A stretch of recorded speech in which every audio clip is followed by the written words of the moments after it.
Can you all hear me? Great. So thanks for the intro, Aaron. I'm actually going to update my answer to this what's your favorite place to eat, because I took the Amtrak here from Seattle to Portland, and I went in the dining car, and I had one of the best desserts of my life in the dining car of an Amtrak, which is just crazy. So if you get a chance to take the Amtrak up the West Coast, up and down the West Coast, go to the dining car, get a chocolate toffee mousse. It's fantastic.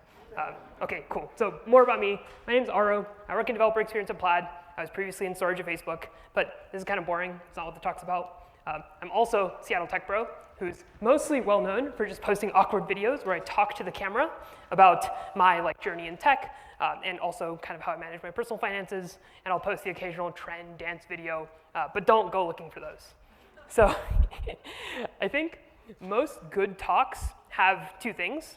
They have a goal, so I want you all to walk away here with something, and then they have a personal story. So we're going to do those in that order with something in between. So first, the goal is inspired by this strong belief, and that's that I strongly believe that TikTok right now is one of the best platforms to build a community online, and I want you to consider posting kind of at the end of the talk. It doesn't have to be anything fancy, just talking to the camera, perfectly fine. A quick table of contents, how we're going to get you towards that goal. We're going to go over the state of the world, what platforms exist right now. Is TikTok actually better than them? And spoiler alert, I think TikTok solo's low diff. If you game, you might understand that. I think there's also an interesting idea around why TikTok is hard to reproduce amongst other short-form video platforms. And so we'll talk about why that is. We'll also talk about what's in it for you. Why should you be making content and not just consuming it? We'll talk very shortly for TikTok for companies, which I'm not the most experienced in, but I thought it kind of touched different audiences here. And lastly, I'll give some recommendations of people that I think you should follow that don't just include me. Obviously, I think you should follow me if you want to, but that's not a requirement for the talk. So like I said, all good talks will have a goal, personal story, and so this is my personal story. I started making TikToks with a seemingly innocent set of videos. If you've gone on YouTube, you've probably seen this CNBC series where people talk about how they spend their money over the course of a week. And so the videos will be titled something like, how I spend my 100K salary as a 23-year-old in New York. And those were kind of the videos that I first watched when I got into the industry. I didn't really have a role model that told me what it's like to work in tech, what it means when you earn X amount of money, or how to manage that. And what really working in the tech industry means. I kind of just did computer science because I liked solving puzzles and making the computer do things I told it to. And so those videos were my first idea into what it's like to make money, how to manage it. However, when I started working, I noticed that the mindset around money that a lot of my coworkers had was very different from my own. I've seen from these. And so there was kind of this period of who's right? And over time, I learned that my coworkers who were saving a good portion of their income and investing it was kind of the path that I wanted to go down.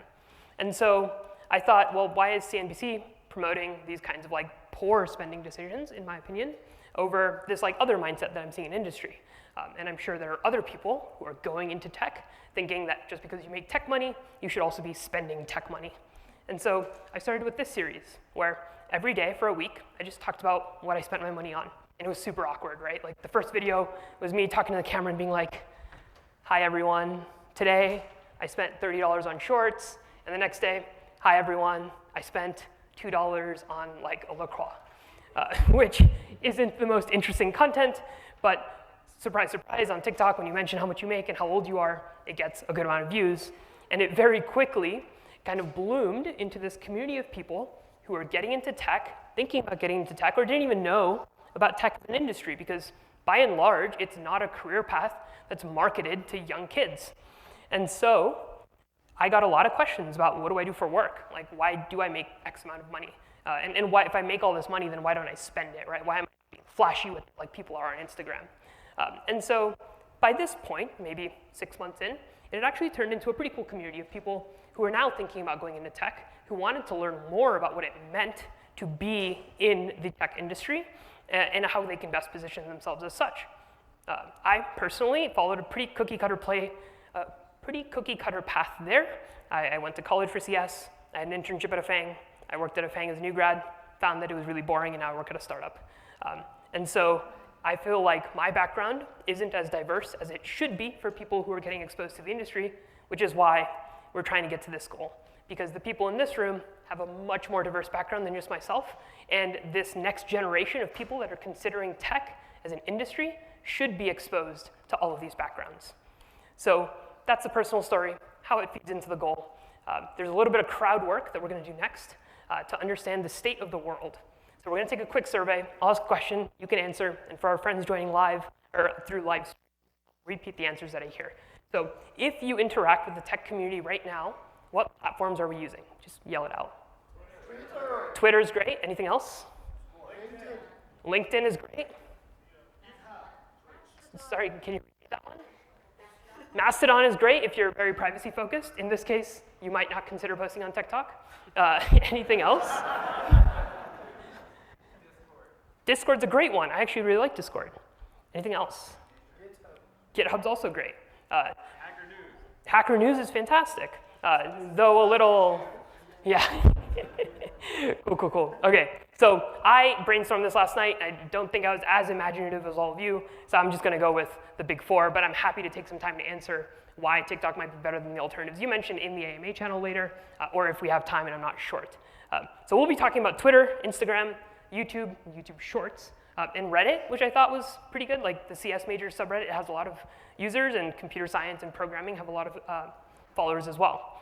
So the next section is talking about TikTok versus most of these other competitors. I don't think it's necessarily better than all of them, and there is a best alternative out of the four I mentioned here. So TikTok versus most of them. I think Twitter was the first answer and the most emphatic answer that I heard. The real reason I think TikTok is better than Twitter is that just in general, video is going to be more engaging than text, and it can be more nuanced than text. I think Twitter's turned into kind of this like thread hell where people have this intro tweet with an outlandish claim, and then they go off on 25 tweets that could have just been condensed into 100 characters, but they choose not to do that for that like engagement. And it usually turns into being pretty one-sided as well, where people tweet something and they don't respond to the people that are commenting. This might be just my experience. If that's not yours, then feel free to continue going on Twitter. But this is a personal talk and therefore a personal experience. The second thing is as access to fast, reliable internet infrastructure grows globally, populations naturally migrate to more bandwidth-heavy forms of medium, and therefore video over other media.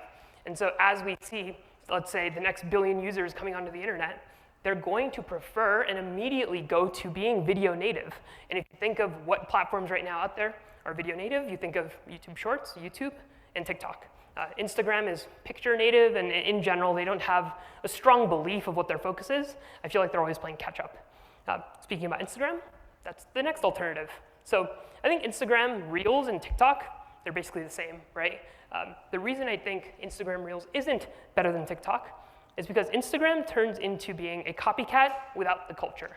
And so TikTok has a lot of culture creation on the platform. If you go to any of your Gen Z coworkers, you have a Slack on your phone, just Slack them the word "it's corn," and you'll see what they mean by TikTok is a place for culture to be created. And if you are in that set of kind of like videos and you're contributing to this culture creation, then you as a personal brand or you as a company gain a lot of notoriety for that.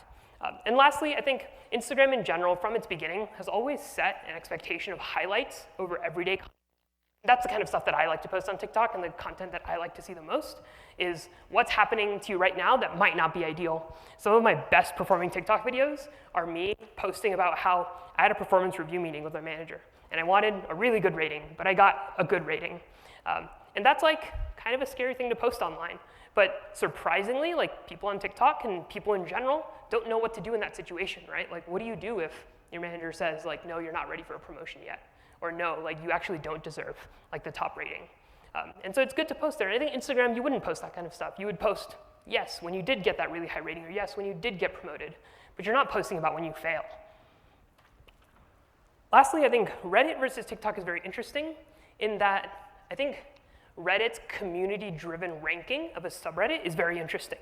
However, Reddit is highly anonymized, and in general, that makes it much easier to create hate content on Reddit.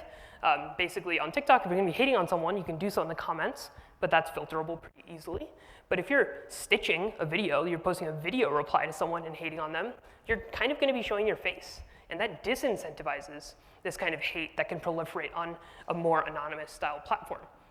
I also think with Reddit, subreddits can easily take over the purpose of the community. So if you know about our trees, then you kind of get what I mean. The subreddit is not about trees. And so the subreddit, the community that was originally created, was taken over by people posting about something that wasn't trees, and then that just grew as a faction. And now the actual people that care about trees go over to like the arborists subreddit, for example. I mentioned that there's one competitor that I think is actually much more interesting to talk about than all of the other ones, and that's short-form video as a genre, and the big short-form video king here is YouTube Shorts, because they already are a video-native platform. YouTube does video. They don't do much else, and they've also pivoted into the short-form content, and I actually think it's been pretty good. My one-sentence counter-argument to YouTube Shorts being a good place for you to create a community and interact with the tech community is that formality is the enemy of authenticity.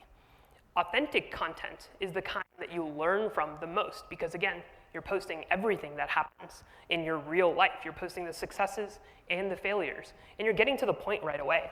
YouTube has created this expectation of highly editorialized, super high-quality videos, and that, again, gets to this point of you're going to post the highlights more because you don't want to expend all this effort creating a YouTube video or a YouTube short for something that's a failure of yours, like something you did that didn't meet your expectations. Whereas on TikTok, I film TikToks in breaks between meetings. Like I have 5 minutes in between a meeting, I'll put the phone down and I'll talk to it. I'm not doing anything fancy with it, it's just a talking head video. And so in that case, I think TikTok in general is very hard to reproduce for the reasons we mentioned just before this. It promotes authenticity over formality. It's not as anonymized as Reddit. And lastly, I think video is just a generally more engaging format than text, which makes it much more interesting to post and consume. Okay, hopefully this has resulted in you downloading TikTok at some point if you don't have privacy concerns, which I'll get to later. What's in it for you when you want to create content? Should you create content at all? So there's 4 points here that I want to make. The first is that when you are building a personal brand or you're a company, you want to find your super followers, right? Like this is an idea that is true across social media platforms. You want to find the 100 followers that are interested in what you're doing, regardless of if it's a success or a failure, whether or not it's related to the niche that you post in. They just want to know more about you, your brand, and what you're trying to do. Second, I think TikTok is super powerful at helping you cross spheres of interests. None of us in this room are only interested in tech and absolutely nothing else. Some of us like cooking, some of us like reading, some of us have sports that we're very highly engaged in. I think one of the really cool things about TikTok is that you can post about both of these things. For me, that's tech and finance, right? And yes, my job in tech empowers my personal finance content. But when I post a video that is about personal finance, I'm not having the people who are interested in my tech content see that video. So I can feel free to be my most authentic self, post everything that I'm interested in, and the people that care about that niche of content will see those videos. And sometimes you'll have people that see both and understand you as a more holistic person, rather than, say, for example, Twitter, where you're maintaining this like very high-profile tech brand and you don't tweet about WWE results. Next is impacting the next generation. To me, this is the most important because I think, like I mentioned before, I didn't really have a mentor when I was getting into the tech industry. And even though, yes, I fell down a very cookie-cutter route, which ended up being the right path for me, it's not the right path for a lot of people. And a lot of people are at a point in their life where they can't just go back to college, pay absurd tuition rates, and then get a job in tech. And so when you are able to impact this next generation and tell them that, yes, like tech is an industry you should consider, here's why you should consider it. And once you're in that industry, what should you like do to progress? Because there's no roadmap in real life like there is in college or in school. And lastly, I talked about this before, we need to promote diversity on the platform. I'm like, you know, an Indian male that's 23 years old. I'm kind of the standard in tech. I'm not an underrepresented minority. And so I would love to see more underrepresented minorities posting on the platform about their experience in tech because it's very different from my own. And again, it promotes this authentic idea of the tech industry in general. Okay, this is the part that I'm the least informed on. If you work in marketing or you work closely with marketers, don't sue me for what I'm about to say because it's not very accurate. But I think TikTok for companies is really important because, now I'll click, TikTok is prime top of funnel. So when you think about the user acquisition journey, you can kind of think about it in the shape of a funnel, where you have a lot of users that are piqued in their interest of your company or your personal brand, and then you narrow it down piece by piece, with the last stage being they purchase your product, they like follow your newsletter, which is like the most highly engaged piece of content that you might put out. And so TikTok at the top of the funnel is extremely good at reaching out to a broad audience, piquing their interest in what you do, and then you can eventually start narrowing this user acquisition journey down until you've acquired the user. There's 3 other things that I think are much more interesting than, let's say, marketing buzzwords. And first is that TikTok is kind of the new age of search. When I want to look up restaurants in a certain area, like San Fermo or like restaurants in Ballard in general, I don't go to Google, I go to TikTok. And that's because TikTok is full of individuals sharing their experiences going out and trying restaurants. And sorry, the 10 minutes thing kind of threw me off. But yeah, no, it's okay, it's okay. The new age of search and Gen Z in general, this like next generation of tech is using TikTok primarily for search. You can look up the statistics yourself. I just didn't put it in here because there was no fancy graph component in the slide template. Second, I think word of mouth is really interesting. When your brand or your company is creating a cultural trend or participating in a cultural trend, they become word of mouth, and then your company or brand spreads by word of mouth. And it's extremely powerful because in marketing, there's this idea that you want to become a more casual brand, right? Like think of Duolingo as the gold standard in a lot of marketing templates. When you post on TikTok and you let your marketing interns have kind of full say over what you're posting on the platform, you become a more casual brand in this sense, and the videos that do the best on TikTok that are marketing related are usually social media interns saying, oh man, my manager said I could post whatever I want, like what should I do? And then people like pile on with suggestions in the comments, and then they go ahead and do that. For all these reasons, I think TikTok is great for companies. If you want to chat more about this, I think there's always like a way for a company to enter TikTok, whether they're B2C, B2B, all the other 3-letter acronyms. I'm ending this talk with a couple of recommendations of people that I think you should follow, that I think represent kind of a diverse set of backgrounds on the platform, and some that you might already be familiar with on Twitter. Let's see, can we see names? I'll share the slides out if you can't see the names. First off is Joyce. If you probably saw her talk yesterday, she gave a fantastic talk on reverse engineering APIs in Postman. She also has a TikTok. Like, if you liked her talk, then you should watch her talk about highly technical content on TikTok. It's totally, like, it's amazing, amazing content. Next up is a friend of mine called Fong. He actually posts a lot about senior IC and EM paths in tech and what it takes to get there, and whether or not you actually want to go down the senior IC route and the senior manager route, how you make that decision. He's also actually really cool because he's building a platform to mirror TikTok videos that tech creators post over to YouTube Shorts. And so again, for the people that are more privacy conscious, you should wait on that platform being released, and then you can kind of catch up with the TikTok cultural sphere. The next C you might recognize from Twitter, actually. I know they're really popular. Emily Kager, or Shmemi, is already really popular on Twitter, and she follows an approach that I think a lot of you could take home and like start right away, which is she tweets something, and then she posts a TikTok video about it, and it's basically verbatim, right? Like sometimes I don't know which one comes out first, the TikTok or the Twitter. And she's also been very successful at building a community of women in tech that want to progress their careers, just like talk about the tech industry and their perceptions of it. And yeah, it's a really powerful tool there.